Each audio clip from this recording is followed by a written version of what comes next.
Good morning class 5। How are you? आज मैं आपको हिंदी व्याकरण का पाठ एक भाषा और व्याकरण के बारे में पढ़ाने जा रही हूँ। ठीक है ना? जैसा कि हम पहले भी पढ़ चुके हैं, कक्षा 1 से लेके अभी तक हमने भाषा के बारे में जाना है। सबसे पहले आप ये जानिए भाषा क्या है। भाषा हमारे मन के विचारों के आदान प्रदान करने का तरीका है। भाषा के माध्यम से ही हम अपने मन के बातों को दूसरों को बताते हैं और दूसरे के बातों को हम समझ पाते हैं, दूसरों के बातों को हम जान पाते हैं। या जब हम अपने बातों को बोलते हैं तो दूसरे उसे सुनते हैं और हमारे मन के विचारों को वो जान पाते हैं। ठीक है? भाषा की उत्पत्ति भाष धातु से हुई है। भाषा की उत्पत्ति किससे हुई है? भाष धातु से हुई है, जिसका अर्थ है वाणी को, मतलब अपने विचार को, अपने बातों को प्रकट करना। भाष का अर्थ क्या हो गया? अपनी बातों को प्रकट करना। पहले मनुष्यों को बोलना और लिखना नहीं आता था। पहले मैंने आपको बतलाया था आदि मानव की कहानी कक्षा 3 में, 4 में भी बतलाया। तो पहले जो आदि मानव थे उन्हें बोलना और लिखना नहीं आता था। वह केवल संकेतों के द्वारा, संकेत का मतलब होता है इशारा करना, संकेतों के द्वारा अपने भाव व्यक्त करते थे।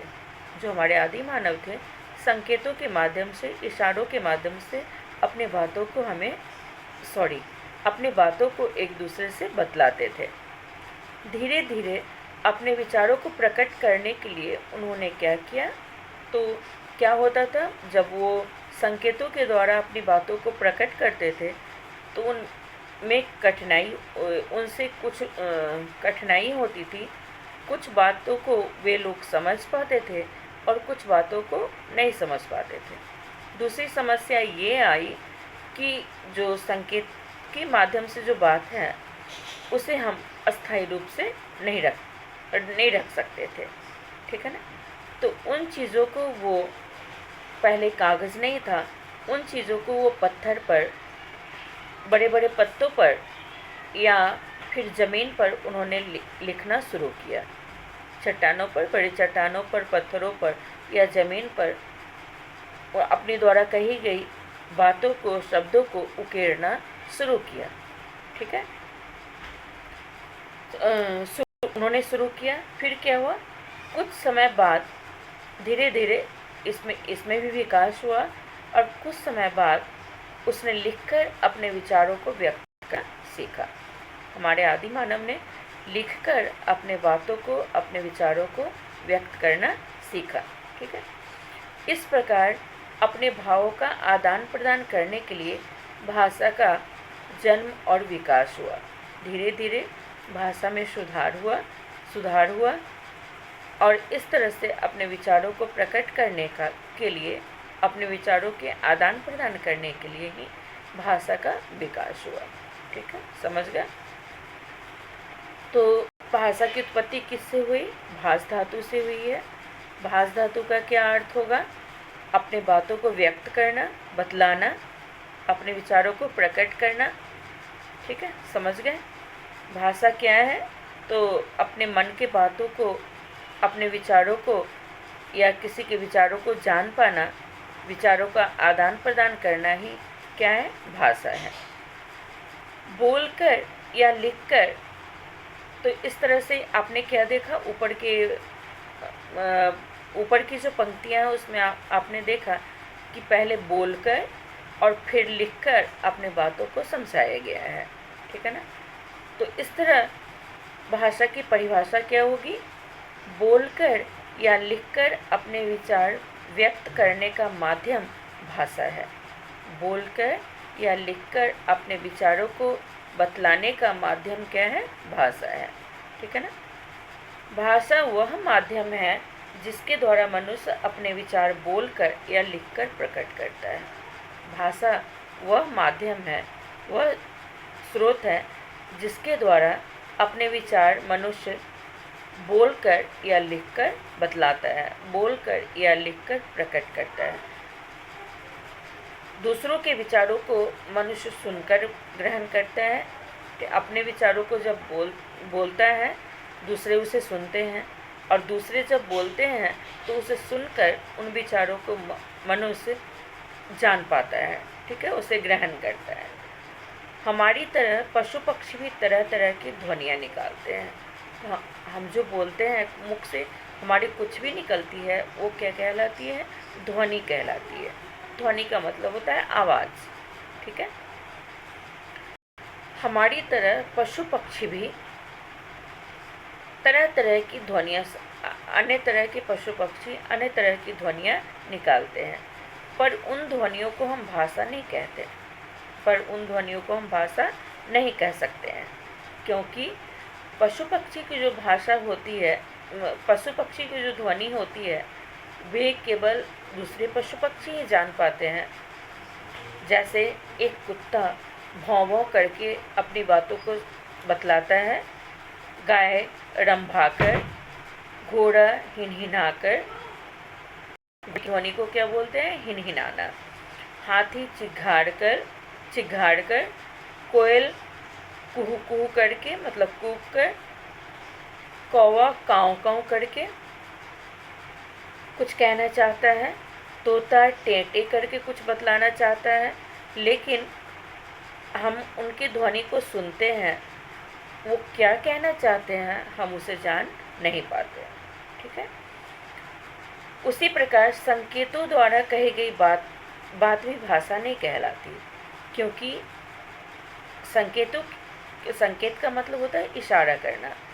संकेत के द्वारा जो कही गई बात है, वो एक व्यक्ति सामने खड़ा हो या बैठा हो, तो दूसरा व्यक्ति अगर उसके सामने हो तो उसी को हम संकेत के द्वारा अपनी बातों को बतला सकते हैं। लेकिन अगर कोई व्यक्ति दूर हो, वो हमारे पास नहीं हो, तो वहाँ पे या तो हम बोलकर उसे अपनी बातों को बतलाएंगे, या नहीं तो लिखकर, ठीक है ना। तो सांकेतिक भाषा जो है वो भी अस्थाई नहीं है, तो उसे भी हम भाषा के अंतर्गत सांकेतिक भाषा है। संकेत का मतलब होता है इशारा करना, लेकिन इसे हम भाषा के अंतर्गत नहीं रखते हैं, ठीक है ना।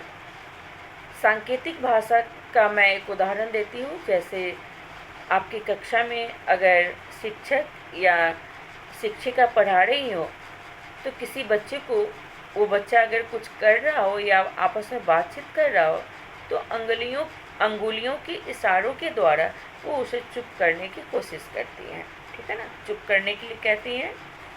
या फिर जब आप शहर आते हैं तो आपने देखा होगा कि ट्रैफिक पुलिस अपने हाथों के इशारों के द्वारा ट्रैफिक का संचालन करता है।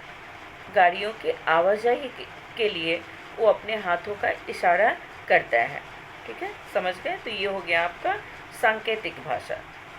या फिर आपने ये भी देखा होगा कि अगर कोई गूंगा या बहरा हो, तो उसके सामने हम बोलकर, ठीक है ना, अपनी बातों को नहीं बतलाते हैं, बल्कि इशारों के माध्यम से हम उसे अपने बातों को बतलाने की कोशिश करते हैं, ठीक है ना।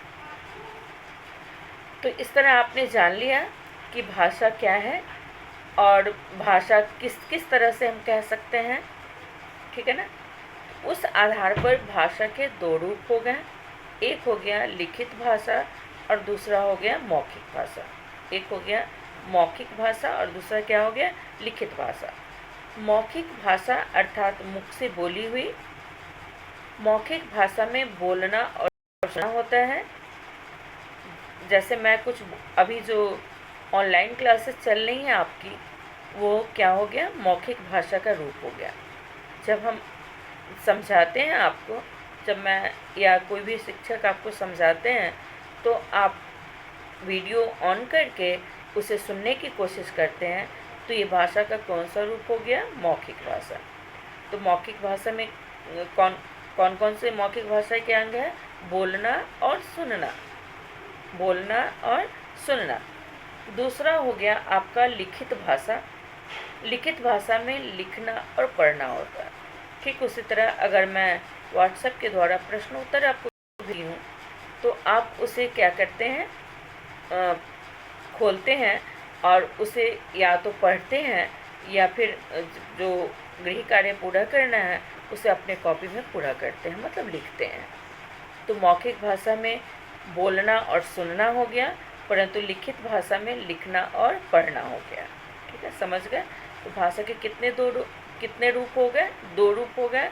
एक हो गया मौखिक भाषा और दूसरा क्या हो गया? लिखित भाषा। समझ गए। अब मौखिक भाषा क्या है इसके बारे में हम जानेंगे। मौखिक भाषा किसे कहते हैं? बचपन में हम अपने परिवार तथा आसपास के परिवेश से सुनकर और बोलकर ही मौखिक भाषा सीखते हैं। बचपन में जब या फिर कोई बच्चा छोटा होता है तो आपने देखा होगा कि सबसे पहले तो जब वो बोलना नहीं जान पाता है तो इशारों से अपनी बातों को अपनी माँ को समझाने की कोशिश करता है। फिर वही बच्चा थोड़ा बड़ा होता है तो छोटे छोटे शब्द बोलना शुरू करता है। वो पूरा शब्द भी नहीं बोल पाता है, छोटे छोटे शब्द बोलना शुरू करता है। वही बच्चा कुछ साल के बाद, वही बच्चा थोड़े दिन के बाद छोटा वाक्य बोलना शुरू करता है। वही बच्चा जब थोड़ा बड़ा होता है तो वो पढ़ना और लिखना सीखता है। वही बच्चा जब थोड़ा बड़ा होता है तो वो पढ़ना और लिखना सीखता है।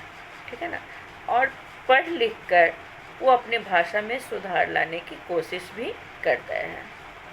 फिर जैसे से बड़े होते हैं, जैसे बच्चे बड़े होते जाते हैं, अपनी भाषा में सुधार लाने की कोशिश करते हैं।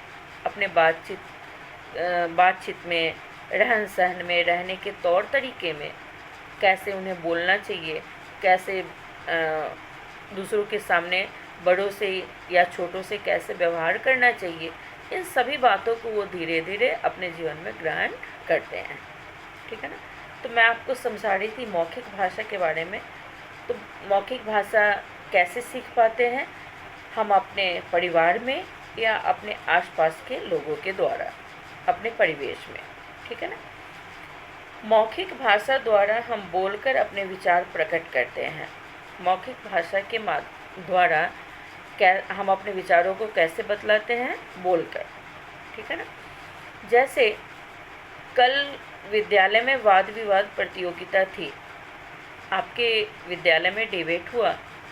आप उस घटना को अपने घर जाकर उस वाद विवाद के बारे में घर जाकर अपनी मम्मी को, अपने दादाजी को या घर के किसी भी सदस्य को बतलाते हैं।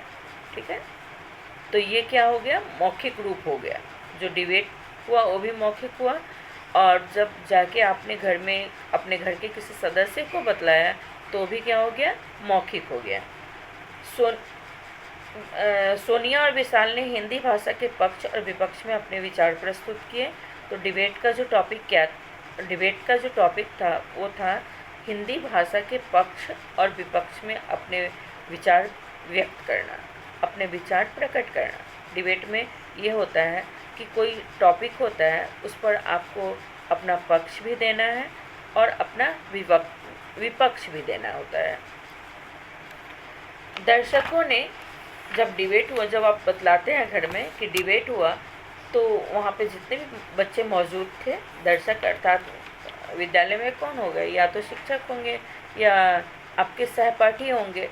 तो दर्शकों ने उनके तर्क और वितर्क को सुनकर खूब तालियां बजाई। मतलब बच्चों द्वारा किए गए जो तर्क वितर्क थे, पक्ष और विपक्ष की जो बातें थी, उसे सुनकर बच्चों ने खूब तालियां बजाई और उनके उत्साह को और अधिक बढ़ाया। ठीक है ना। तो ये कौन सा रूप हो गया? यही भाषा का मौखिक रूप हो गया। मौखिक भाषा का प्रयोग, मौखिक भाषा जो है उसका प्रयोग हम बातचीत में, भाषण में, वाद विवाद में, ठीक है, वाद विवाद मतलब डिबेट, वाद विवाद में, चर्चा में, ठीक है, या रेडियो तथा टेलीविज़न में किया जाता है। जैसे अभी मैं समाचार, जैसे टेलीविज़न पर आप कोई भी समाचार सुनते हैं तो वो भाषा का कौन सा रूप हो गया? मौखिक भाषा हो गया। कोई टेलीविज़न पर समाचार वाचक या वाचिका अगर समाचार प्रस्तुत करते हैं, वो समाचार प्रस्तुत करते हैं, उसे हम सुनते हैं, तो वो भाषा का मौखिक रूप हो गया। लेकिन उन समाचारों को अगर हम किसी समाचार पत्र में पढ़ते हैं, जैसे Hindustan, Dainik Jagran, the times of India में उन समाचारों को अगर हम पढ़ते हैं, तो समाचार पत्र के द्वारा पढ़ा गया जो समाचार है वो लिखित भाषा हो गया। परंतु अगर टेलीविज़न या रेडियो के माध्यम से उन समाचारों को हम सुनते हैं तो वो मौखिक भाषा के अंतर्गत आया। ठीक है, समझ गए इसे आप? तो मौखिक भाषा और लिखित भाषा में मौखिक भाषा के बारे में मैंने आपको समझा दिया, इसमें कोई दिक्कत नहीं होनी चाहिए। अब हम जानते हैं लिखित भाषा के बारे में। लिखित भाषा क्या है? लिखित का मतलब होता है लिखा हुआ, लिखी गई बात। जब हम लिखकर अपने विचार व्यक्त करते हैं उसे लिखित भाषा कहते हैं। ठीक है ना? एक तो आपने टेलीफोन पर या मोबाइल पर अपने नानी जी से बात किया, अपने बुआ से बात किया, अपने मौसी से बात किया, तो भाषा का कौन सा रूप हो गया? मौखिक भाषा। ठीक है, लेकिन आपने अपनी नानी को पत्र लिखा, अपनी बुआ को पत्र लिखा, या फिर अपने घर के किसी सदस्य को पत्र लिखा। पत्र के द्वारा अपने मन के विचारों को आपने पत्र के माध्यम से व्यक्त किया। तो पत्र जो आपने लिखा वो भाषा का कौन सा रूप हो गया? लिखित भाषा। समझ गए? टेलीफोन पर या मोबाइल पर बातचीत कर जो आपने किया वो मौखिक भाषा हो गया, लेकिन उन बातों को ही किसी पत्र में लिखकर उसे आपने भेजा तो भाषा का कौन सा रूप हो गया? लिखित भाषा। समझ गए? मौखिक और लिखित में। आगे हम जानते हैं, जब कोई भी बच्चा थोड़ा बड़ा होता है तो उसे लिखकर अपने विचार व्यक्त करने की आवश्यकता। हाँ, मौखिक भाषा जो है वो ज़्यादा लंबे समय तक, जैसे मौखिक रूप से अगर किसी को कुछ कहते हैं तो हो सकता है वह व्यक्ति आपकी बातों को याद रख सके या फिर भूल जाए। ठीक है ना? मौखिक रूप से अगर आपने, मान लीजिए अपनी दीदी को ही आपने कुछ बातें बतलाई, तो हो सकता है आपकी दीदी को वो बातें कुछ दिनों बाद याद रहे, वरना वो भूल भी जाती है। लेकिन वहीं पर अपने दीदी को कुछ लिख कर दिया कि दीदी मुझे फलाने तारीख को कुछ काम है, मतलब किसी तारीख को मुझे कुछ काम है, वो मुझे आप याद दिलवा देना। ठीक है? तो दीदी के पास वो लिखित रूप में है, दीदी उसे भूल नहीं पाती, आपको रिमाइंड करवाती है कि इस तारीख को तुम्हें कुछ काम है, तो उस काम को तुम पूरा कर लेना। ठीक है ना? तो जो मौखिक भाषा है वो लंबे समय तक नहीं टिक पाती है, लेकिन लिखित भाषा का जो रूप होता है वो अस्थायी होता है। ठीक है? लिखित भाषा का जो रूप होता है वो अस्थायी होता है, वो लंबे समय तक हमारे पास रहती है।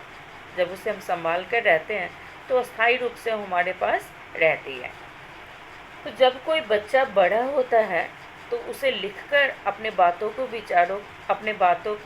विचारों को बतलाने की आवश्यकता पड़ती है, व्यक्त करने की आवश्यकता पड़ती है। लिखित भाषा सीखने के लिए उसे विशेष प्रयास करना पड़ता है। मौखिक भाषा तो बोलकर अपने विचारों से प्रकट कर देता है, लेकिन लिखित भाषा को सीखने के लिए उसे कोशिश करनी पड़ती है। लिखित भाषा का प्रयोग पत्र,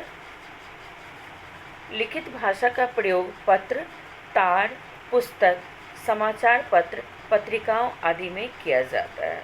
लिखित भाषा का प्रयोग पत्र में, जब बाहर से तार आता है उसमें, तार कुछ संदेश आता है उसमें, पुस्तक में, समाचार पत्र में, पत्रिकाओं आदि में लिखित भाषा का प्रयोग किया जाता है। ठीक है ना? तो आप ये जान मौखिक भाषा भी आपने जान लिया और लिखित भाषा भी आपने लिया। तो बोलना और सुनना किस में होता है? मौखिक भाषा में होता है। और लिखना और पढ़ना किस में होता है? लिखित भाषा में होता है। मतलब बोलना और सुनना मौखिक भाषा के अंतर्गत आते हैं और लिखना और पढ़ना लिखित भाषा के अंतर्गत आते हैं। संसार में अलग अलग क्षेत्रों में अनेक भाषाएं बोली जाती है। संसार में, विश्व में अलग अलग क्षेत्रों में अलग अलग तरह की भाषाएं बोली जाती है। ठीक है। भारतीय संविधान में, हमारे भारत में हिंदी भाषा के साथ साथ 21 अन्य भाषाएं भी सम्मिलित है। मतलब कुल मिला के 22 भाषाओं को हमारे संविधान में, भारतीय संविधान में मान्यता प्राप्त है कि इन 22 तरह की जो भाषाएं हैं उसका प्रयोग हम कर सकते हैं। वैसे तो पूरे भारत में कुल 1600 तरह की भाषाएं बोली जाती हैं, लेकिन मान्यता प्राप्त है 22 तरह की भाषाओं को ही। ठीक है ना।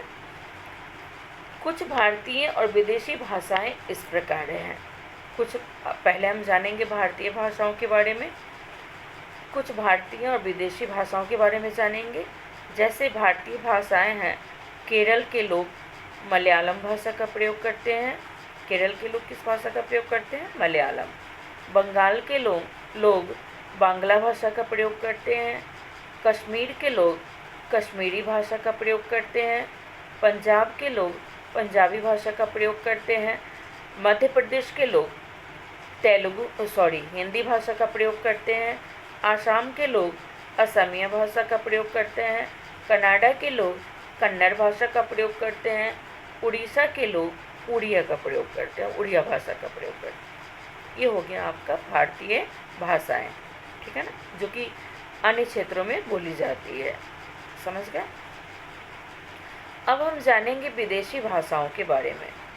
इंग्लैंड के लोग अंग्रेजी भाषा का प्रयोग करते हैं। इंग्लैंड के रहने वाले जो होते हैं वो किस भाषा का प्रयोग करते हैं? अंग्रेजी। जापान जापानी भाषा का प्रयोग करते हैं। कोरिया के लोग कोरियन भाषा का प्रयोग करते हैं। जर्मनी के लोग जर्मन भाषा का प्रयोग करते हैं। जर्मनी के लोग किस भाषा का प्रयोग करते हैं? जर्मन। चीन के लोग चीनी भाषा बोलते हैं। श्रीलंका के लोगों के द्वारा बोली गई जो भाषा है वो सिंहली कहलाती है। श्रीलंका के लोग किस भाषा का प्रयोग करते हैं? सिंहली।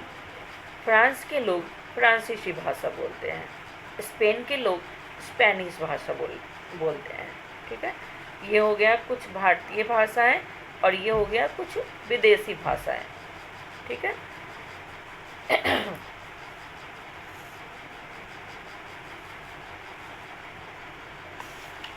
सबसे पहले आप ये जान लीजिए, उसके बाद आप ये जानिए कि पहले हम किसी चीज़ को सुनते हैं फिर उसे बोलते हैं। सबसे पहले आपको एक अच्छे वक्ता बनने के लिए, वक्ता का मतलब होता है बोलने वाला, एक अच्छा वक्ता बनने के लिए आपको एक अच्छे श्रोता बनने की बहुत आवश्यकता है। जब तक किसी के द्वारा कही गई बातों को आप अच्छी तरह सुनेंगे नहीं, तब तक आप अच्छी तरह से उन बातों को बोल नहीं पाएंगे। तो एक अच्छे वक्ता के लिए सबसे पहले आपको एक अच्छे श्रोता बनना है। ठीक है। अब हम जानते हैं बोली के बारे में। बोली क्या है? जब कोई भाषा केवल बोलचाल के लिए प्रयोग की जाती है, उसका कोई लिखित रूप नहीं होता है तथा वह किसी एक क्षेत्र तक ही सीमित होती है, उसे हम बोली कहते हैं। ठीक है।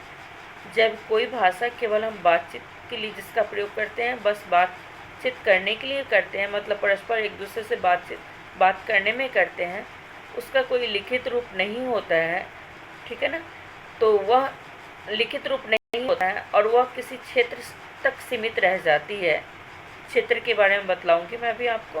मतलब उस रीजन तक, उस क्षेत्र तक वो सीमित रह जाती है। तो उस क्षेत्र तक सीमित जो बोली भाषा है उसको हम क्या कहते हैं? बोली कहते हैं। जैसे आपका घर मुजफ्फरपुर डिस्ट्रिक्ट में है, मुजफ्फरपुर ज़िला में है, लेकिन अगर आपका ननिहाल अगर पटना में है, तो आपने देखा होगा कि अगर पटना जाते हैं आप पटना के आसपास के क्षेत्रों के जो गांव हैं वहाँ के बोली में थोड़ा अंतर आ जाता है।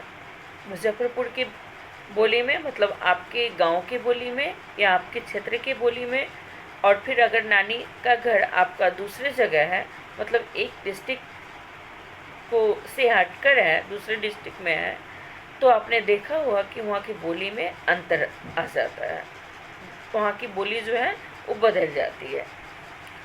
या फिर जैसे राजस्थान के लोग राजस्थानी बोली का प्रयोग करते हैं, भोजपुर के लोग भोजपुरी बोलते हैं, भोजपुर के लोग क्या बोलते हैं, बोली, उनकी बोली क्या है, भोजपुरी। बुंदेलखंड के लोग बुंदेलखंडी, हरियाणा के लोग हरियाणवी, छत्तीसगढ़ के लोग छत्तीसगढ़ी आदि कई बोलियां हैं, ठीक है, जिनका प्रयोग भारत के विभिन्न भागों में किया जाता है। इनमें जो बोली है बस वो क्षेत्र से सीमित क्षेत्र तक बोली जाती है, इनमें साहित्य की रचना नहीं की जाती है, बोली में साहित्य की रचना नहीं की जाती है। लेकिन एक चीज़ मैं आपको बतला दूँ, अवध रामायण, हमारा रामचरितमानस जो है वो अवधी भाषा में है, पहले वो बोली थी, ठीक है ना। अवध की जो अवधी भाषा अब कहलाने लगी, पहले वो बोली थी, लेकिन उसमें रामायण की रचना हुई है, रामायण की रचना हुई, ठीक है ना। उसी तरह ब्रज पहले बजिका ब्रज में बोली जाने वाली बोली थी, ठीक है ना। अब हम जानते हैं लिपि के बारे में। लिपि क्या है? बोली के बारे में आप जान गए कि बोली क्या है, एक सीमित क्षेत्र तक इसे बोली जाती है।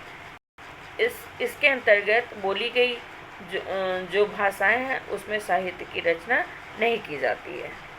अब हम जानेंगे लिपि के बारे में। लिपि क्या है?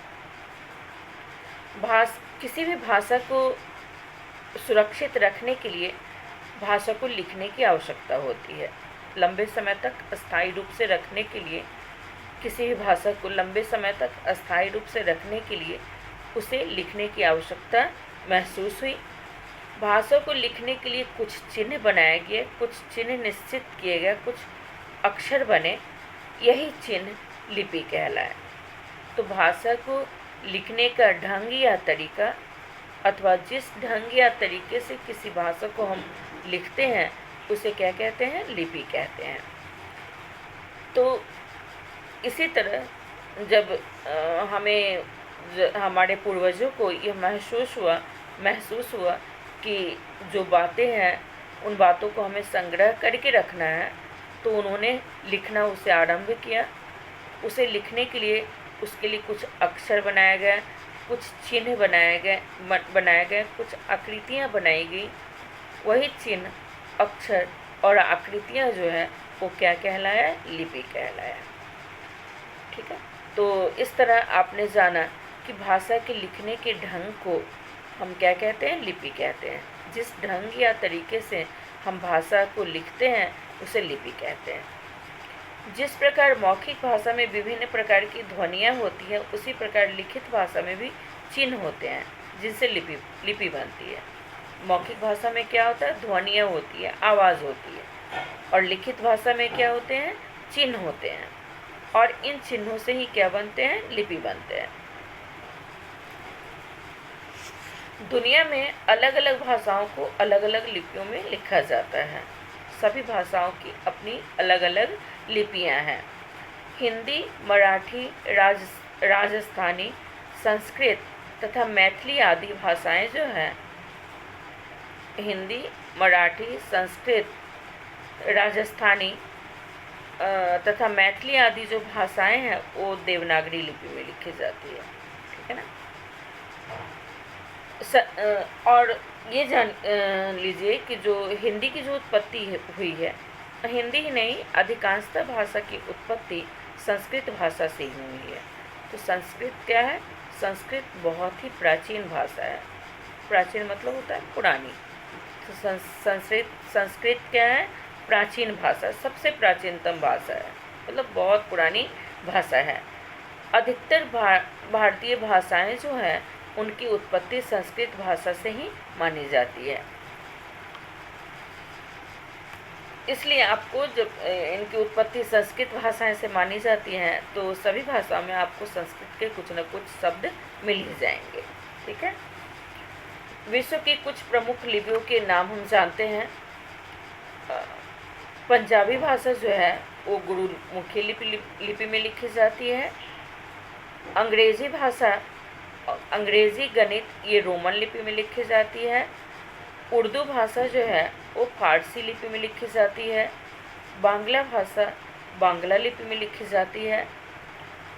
और हिंदी देवनागरी के लिए तो मैंने बतला ही दिया आपको कि मराठी, हिंदी, संस्कृत, राजस्थानी, नेपाली आदि देवनागरी लिपि में लिखी जाती है। तमिल लिपि में लिखी जाती है। रोमन का भी मैंने बतला दिया है कि अंग्रेजी, जर्मन, गणित आदि जो भाषा है वो रोमन लिपि में लिखी जाती है। ठीक है। तो आपने जाना भाषा क्या है, फिर भाषा के रूपों के बारे में जाना। ठीक है। फिर उसके बाद आपने जाना बोली के बारे में। फिर भारत में ही अन्य जगहों में रहने वाले लोग अलग अलग भाषाओं का प्रयोग करते हैं, उसके बारे में भी जाना। फिर लिपि के बारे में जाना। ठीक है। अब हम जानते हैं व्याकरण के बारे में। भाषा के बारे में, लिपि के बारे में अच्छी तरह से जान गए। अब हम जानते हैं व्याकरण के बारे में। व्याकरण क्या है? प्रत्येक भाषा के अपने कुछ नियम होते हैं। प्रत्येक भाषा के कुछ नियम होते हैं। उसे बोलने, लिखने और पढ़ने के नियमों का ज्ञान हमें व्याकरण में ही होती है। व्याकरण के जो कुछ हम बोल रहे हैं, जो कुछ भी हम लिख रहे हैं, वो शुद्ध है अथवा अशुद्ध है, इसका ज्ञान हमें व्याकरण के द्वारा ही मिलता है। ठीक है ना। तो व्याकरण क्या करता है? भाषा के शुद्ध अशुद्ध होने की जानकारी हमें देता है। भाषा के शुद्ध अशुद्ध रूपों का ज्ञान हमें व्याकरण ही करवाता है। व्याकरण से ही हमें भाषा की शुद्धता और अशुद्धता का पता चलता है कि जो कुछ भी हम बोल रहे हैं, पढ़ रहे हैं, वो शुद्ध है अथवा अशुद्ध है, इसकी जानकारी हमें व्याकरण के द्वारा ही मिलता है। जैसे अभी मैं आपके सामने दो वाक्य रख रही हूँ। सूरज निकल रही है। अब आपको ये बतलाना है कि यह वाक्य शुद्ध है या अशुद्ध है। सूरज निकल रही है, क्या ये शुद्ध वाक्य है? नहीं। ठीक है। सूरज क्या है? पुल्लिंग है। तो सूरज पुल्लिंग है तो यहाँ पे क्रिया का रूप रहा है, रही है नहीं होगा, परंतु क्या होगा? रहा है। सूरज निकल नहीं रही है, सूरज निकल रहा है होगा। ठीक है। इसकी जानकारी हमें व्याकरण के द्वारा ही मिलती है। दूसरे वाक्य में आप बाहर खेल रहे हैं, आपकी दीदी जाती हैं और कहती हैं तुम्हारे को दादी जी बुला रहा है। तुम्हारे को दादी जी बुला रहा है। ये वाक्य भी अशुद्ध है। सबसे पहले तो जो सर्वनाम प्रयोग उन्होंने किया है तुम्हारे को, ये गलत है। यहाँ पे होगा तुम्हें, तुम्हारे को नहीं बल्कि क्या होगा? तुम्हें। अब आप देखेंगे दादी जी, तो दादी जी क्या है? स्त्रीलिंग है। पहले वाक्य में सूरज क्या था? पुल्लिंग है। सूरज क्या है? पुल्लिंग है। तो यहाँ पे जो क्रिया का रूप है रही है नहीं होगा, रहा है होगा। सूरज निकल रहा है। फिर दूसरे वाक्य में दादी जी स्त्रीलिंग है। यहाँ पे दीदी ने क्या बोला है? तुम्हारे को दादी जी बुला रहा है। दीदी ने गलत क्रिया के रूपों का भी प्रयोग किया है और उनके द्वारा प्रयोग किया गया सर्वनाम भी गलत है। यहाँ पे होगा तुम्हें दादी जी स्त्रीलिंग है, इसलिए तुम्हें दादी जी बुला रही हैं। ठीक है ना। तो इसकी जानकारी हमारे द्वारा बोले गए जो वाक्य है या हम कुछ लिखते हैं, पढ़ते हैं, वो शुद्ध है अथवा अशुद्ध है, इसकी जानकारी हमें व्याकरण के द्वारा ही मिलती है। ठीक है। तो इस तरह हमने जाना व्याकरण के बारे में। तो व्याकरण वह शास्त्र है जो हमें भाषा के नियमों का ज्ञान देता है, जो हमें भाषा के नियमों की जानकारी देता है कि हमारे द्वारा बोला गया जो भाषा है शुद्ध रूप से बोला गया है या लिखा गया है या पढ़ा गया है या नहीं, ठीक है ना। तो व्याकरण क्या है? भाषा के व्याकरण वह शास्त्र है जो हमें भाषा के नियमों की जानकारी देकर भाषा को शुद्ध रूप से बोलना तथा लिखना सिखाता है। हिंदी का प्रश्न उत्तर मैंने व्हाट्सएप से भेज दिया था। हिंदी के प्रश्न उत्तर के लिए आप एक कॉपी अलग बनाएंगे, उसे हिंदी कॉपी में करेंगे। व्याकरण के लिए, हिंदी व्याकरण के लिए एक कॉपी अलग बनाएंगे। जो प्रश्न उत्तर मैं व्हाट्सएप के द्वारा भेजूंगी उसे आप व्याकरण के कॉपी में पूरा करेंगे। Thank you class.